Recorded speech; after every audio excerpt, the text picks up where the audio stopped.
ఓం శ్రీ లక్ష్మీనారాయణాభ్యా నమ. హలో అండి, అందరికీ నమస్కారం. మనం ప్రతి నెల కూడా ఏకాదశి తిథిని గురించి, దాని యొక్క ప్రాశస్త్యాన్ని గురించి చెప్పుకుంటున్నాం కదా. అదేవిధంగా తెలుగు నెలల్లో చివరి మాసమైనటువంటి ఈ పాల్గొన మాసంలో కూడా 2 ఏకాదశులు వస్తాయి. అయితే ఈ శుక్లపక్షంలో వచ్చేటువంటి ఏకాదశికి చాలా విశిష్టత ఉందండి. ఈ ఏకాదశికి ఏమని పేరు అంటే ఆమ్లకి ఏకాదశి అని పేరండి. పాల్గొన మాసంలో శుక్లపక్షంలో వచ్చేటువంటి ఏకాదశికి ఏమని పేరు అంటే ఆమ్లకి ఏకాదశి అని పేరు. అది ఎప్పుడు వచ్చిందంటే ఫిబ్రవరి 27వ తేదీ శుక్రవారం రోజున వచ్చిందనమాట. ఈ రోజున ఏం చెయ్యాలి అంటే, ఎందుకు అంటే ఆ రోజు ఈ ఉసిరి చెట్టులో ఉసిరికాయల్లో ప్రకృతి పరంగా కనుక చూసినట్లయితే ఒక రకమైనటువంటి భగవత్ శక్తి అనేటువంటిది ఆ ఉసిరికాయల్లో కానీ ఆ ఉసిరి చెట్టుకు కానీ ఆపాదించడం జరుగుతుందన్నమాట. కాబట్టి ఈ ఆమ్లకి ఏకాదశి రోజున మనం ఉసిరి చెట్టుని ఉసిరికాయల్ని కూడా శ్రీ మహావిష్ణువు స్వరూపంగా భావించి పూజ చేస్తారనమాట. కాబట్టి ఏకాదశి ఉపవాసం అంటే ప్రతి నెల మనం చెప్పుకుంటూనే ఉన్నాం, మీకు అందరికి కూడా తెలిసిందే. ఏకాదశి ఉపవాసం ఎలా ఉండాలంటే దశమి నుంచే మనకి ప్రారంభమవుతుంది. ఏకాదశి రోజున నిరాహారంగా ఉంటారు, అంటే ఉపవాసం అంటే ఎవరి శక్తి కొద్దీ వాళ్ళు ఆహారం తీసుకుంటారండి. ఇంకా ద్వాదశి రోజున పారణ చేస్తాం, ఇది మనకి తెలిసినటువంటి విషయమే. ప్రతి నెలలో కూడా వచ్చేటువంటి ఏకాదశిని గురించి చెప్పుకున్నప్పుడు, ఏకాదశి ఉపవాసాన్ని గురించి చెప్పుకున్నప్పుడు మనం చెప్పుకుంటున్నాం. అయితే ఈ పాల్గొన మాసంలో వచ్చేటువంటి ఏకాదశి ఏంటంటే ఉసిరి చెట్టుని ఎక్కువగా పూజిస్తారనమాట. కాబట్టి ఈరోజు ఈ పాల్గొన మాసంలో వచ్చేటువంటి ఆమ్లక ఏకాదశి రోజున ఉపవాసం, ఉసిరి చెట్టు పూజ, దానాల వల్ల మనకి ఈ మానసిక దౌర్బల్యం కూడా తగ్గిపోతుంది. మనసు కూడా ఒక రకమైనటువంటి ప్రశాంతత కలుగుతుంది అనమాట. మనం గనక ఉసిరి చెట్టు కింద గనక లక్ష్మీనారాయణుని గనక పూజించినట్లయితే, అదేవిధంగా ఆరోగ్య ప్రాప్తి కలుగుతుంది. ఇంకా ఈ లక్ష్మీనారాయణ యొక్క అనుగ్రహం కూడా కలిగి మోక్షం కూడా సిద్ధిస్తుందని చెప్పి ప్రగాఢ విశ్వాసం అనమాట.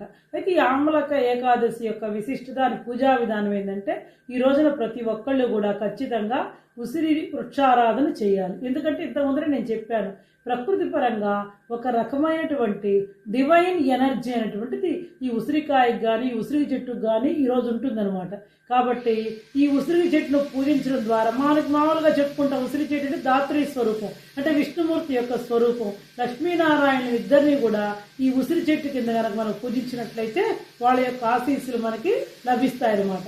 కాబట్టి ఈ ఉసిరి చెట్టు కింద కూర్చొని మనం లక్ష్మీదేవినైనా సరే ఓం శ్రీ విష్ణుప్రియాయ నమః అని గనక జపిస్తూ, లేదా ఓం శ్రీ లక్ష్మీనారాయణాభ్యా నమః, ఓ నమో నారాయణాయ నమః అనే మంత్రాలు కనుక జపిస్తూ మనం గనక ప్రదర్శనాలు కనుక చేసినట్లయితే విశేషమైనటువంటి పుణ్య ఫలం లభిస్తుంది. పుణ్యం అంటే ఏం లేదంటే ఆ ఉసిరి చెట్టు కింద కనుక మనం ప్రదర్శనం చేసినప్పుడు ఆ గాలిని, ఎందుకంటే ఒక రకమైనటువంటి దివ్య శక్తి, దైవిక శక్తి అనేటువంటిది ఆ చెట్టుకు ఆపాదించబడింది. కాబట్టి మనం ఆ చెట్టు చుట్టూతో 108 ప్రదర్శనాలను మనం వాళ్ళు ఎందుకు చెప్పారంటే, ఆ 108 ప్రదర్శనాలు చేయడానికి కొంత టైం పడుతుంది. ఆ కాసేపు మనం ఆ గాలిని పీలుస్తాం కాబట్టి మనకు అనేక రకమైన మనలో ఉండేటువంటి ఆ రోగాలు తగ్గుతాయి. దానివల్ల మనకి మనసు కూడా ఒక రకమైనటువంటి ప్రశాంతత కలుగుతుంది అనమాట. ఇంకా ఈ ఉసిరి చెట్టును దర్శించిన, పూజించిన పాపాలు తొలగిపోతాయని చెప్పి, మన మరణానంతరం కూడా మోక్షం కలుగుతుందని చెప్పి పద్మపురాణంలో కూడా చెప్పబడింది అనమాట. ఇంకా ఈ రోజున ప్రతి ఒక్కళ్ళు కూడా ఉసిరి చెట్టును పూజించాలి. ఉసిరి చెట్టు కింద శక్తి కనుకుంటే కుదిరినటువంటి వాళ్ళు లక్ష్మీనారాయణ యొక్క పటం కానీ విగ్రహాన్ని కానీ పెట్టుకొని చక్కగా పూజ చేసుకోవచ్చు. ఇంకా ఉసిరికాయల్ని దానం చేయడం, ఉసిరికాయల్ని ఆహార పదార్థాల్లో కూడా ఈరోజు ఖచ్చితంగా తీసుకోవాలన్నమాట. ప్రతి ఒక్కళ్ళు కూడా ఉసిరికాయని ఆహారంగా తీసుకుంటే కూడా చాలా ఆరోగ్యపరంగా కూడా చాలా మంచిదనమాట. ఇంకా సరే మనకు ఒక్కోసారి ఉంటాయి చూడండి, మొండిగా ఉంటాయి, మనం చేసేటువంటి ఏ పని చేసినా మనకి అర్థం కాదు, ఎంత చేసినా కూడా మనకు ముందుకు పోదనమాట. అలా గనక ఇప్పుడు ఆవాలు ఉంటాయి చూడండి, మనం నూనెలో వేసేటప్పుడు చిన్నప్పుడు పేలుతాయి అనమాట. అదేవిధంగా ఒక్కోసారి మనకి ఏదైనా సరే పాపకర్మలు, పితృకర్మలు గనక పితృశాపాలు గనక అడ్డం వచ్చి పనిలో ఆటంకాలు ఎదురయ్యి ముందుకు సాగనప్పుడు ఏం చేయాలంటే, ఈ ఉసిరి చెట్టు కింద ఆవ నూనెతో గనక దీపం వెలిగించడం ద్వారా కూడా మన యొక్క గ్రహదోషాలన్నీ కూడా తొలగిపోయి ఆయురారోగ్యాలు, సిరి సంపదలు కలుగుతాయన్నమాట. కాబట్టి ప్రతి ఒక్కళ్ళు ఆవు నెయ్యితో కానీ లేదా ఆవు నూనెతో కానీ గ్రహదోషాలు తొలగిపోవాలంటే ఆవు నూనెతో వెలిగించాలి. మనసు ప్రశాంతత, నిర్మలత, భగవద్భక్తి ఇవన్నీ సత్వగుణం మనకు కావాలి అనుకుంటే ఆవు నెయ్యితో కానీ నువ్వుల నూనెతో కానీ దీపారాధన చేయాలన్నమాట. ఉసిరి చెట్టును పూజించాలి. లేదా ఉసిరి చెట్టు లేదండి మేము ఇప్పుడు ఎక్కడి నుంచి తెచ్చామంటే మార్కెట్లో ఉసిరికాయలు అమ్ముతారు కదండి, అవి తెచ్చుకోరైనా సరే ఆ ఉసిరికాయలను పూజించి వాటిని చక్కగా ఒక మంచి బ్రాహ్మణోత్తముడికి తాంబూల దక్షిణతోటి ఒక వస్త్రాన్ని పెట్టి చక్కగా దానం చేయండి. ఆ ఉసిరికాయలు మీ ఆహారంలో సేవించండి అనమాట. ఇంకా మామూలుగా మనకు తెలిసిందే ఈ ఏకాదశి ఉపవాసం అంటే ప్రతి నెల చెప్పుకుంటున్నాం కదండి. దశమి రోజున ఒంటిపూట భోజనం, దశమి రోజున మనం తలస్నానం చేయాలి, ఏకాదశి రోజున రుద్దుకోకూడదు.